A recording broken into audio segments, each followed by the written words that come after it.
आप जानते हैं हाइपरटेंशन को साइलेंट किलर क्यों कहा जाता है? दुनिया भर में लाखों लोग हैं जिनको ये कंडीशन होती है, उनको ये पता भी नहीं होता कि उनको हाइपरटेंशन हुआ है।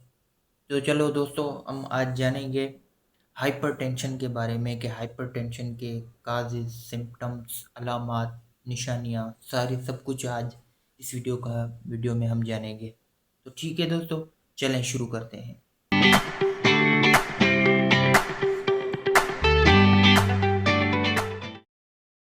आज हम जानेंगे हाइपरटेंशन के बारे में। पहली बात कि हाइपरटेंशन क्या है?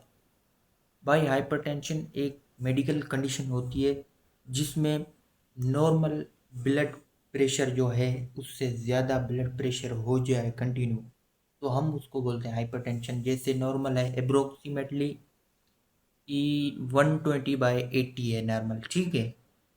तो इससे अगर अबव आ जाए बीपी या ब्लड प्रेशर तो कंटिन्यू आ रहा है, या 130/80, 140 से 40 से ऊपर आए सिस्टोलिक ऊपर वाला, तो हम उसको बोलेंगे, और नीचे वाला 80 तक आ जाए तो हम उसको बोल देंगे हाइपरटेंशन।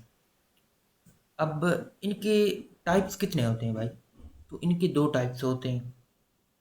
एक होता है एक्सटर्नल, एक होता है प्राइमरी, दूसरा होता है सेकेंडरी। प्राइमरी हाइपरटेंशन, देन इसके बाद होता है सेकेंडरी हाइपरटेंशन। ठीक है दोस्तों, अब हम देखेंगे इनकी वजूहत पे ये होता क्यों है भाई। तो सबसे पहले इनका मेन रीज़न जो है वो है एक्सेसिव साल्ट इनटेक करना, यानी नमक का ज़्यादा यूज़ करना, आयोडीन का ज़्यादा यूज़ करना, ये भी हाइपरटेंशन का पहला काज है भाई। देन इसके बाद आते हैं ओबिसिटी। ओबिसिटी में भी होता है, मोटापे में भी हो सकता है, ठीक है ना। देन इसके बाद स्मोकिंग, अल्कोहल इनटेक ज़्यादा हो तो उनकी वजह से भी हाइपरटेंशन हो सकता है, ठीक है दोस्तों। और दूसरी बात, एक फिजिकल एक्टिविटी होती है, उसका माना लैक ऑफ फिजिकल एक्टिविटी, माने फिजिकल एक्टिविटी नहीं, सारा दिन एक ही जगह पड़े हुए हैं, कोई काम नहीं कर रहे, तो उसकी वजह से भी हाइपरटेंशन हो सकता है।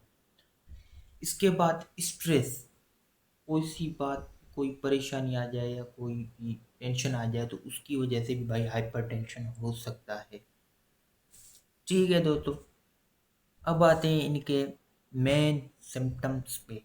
अगर किसी को हाइपरटेंशन हो गया तो सबसे पहले उसको हेडेक, यानी सर में बहुत दर्द रहेगा, सर भारीपन लगेगा, हेडेक होगा, हर वक्त सर में दर्द रहेगा। देन उसके बाद होगा डिजनेस, डिजनेस होगा।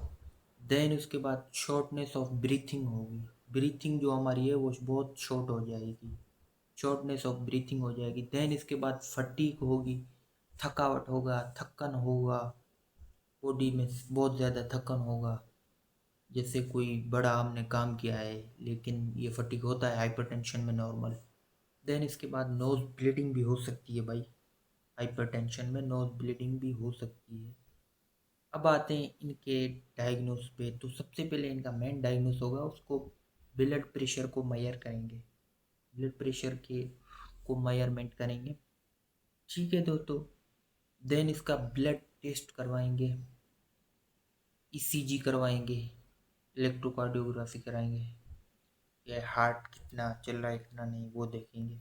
देन इसके बाद यूरिन एनालाइज टेस्ट करेंगे, ठीक है, यूरिन एनालाइज टेस्ट करेंगे। देन इसके मेडिकेशन पे आते हैं।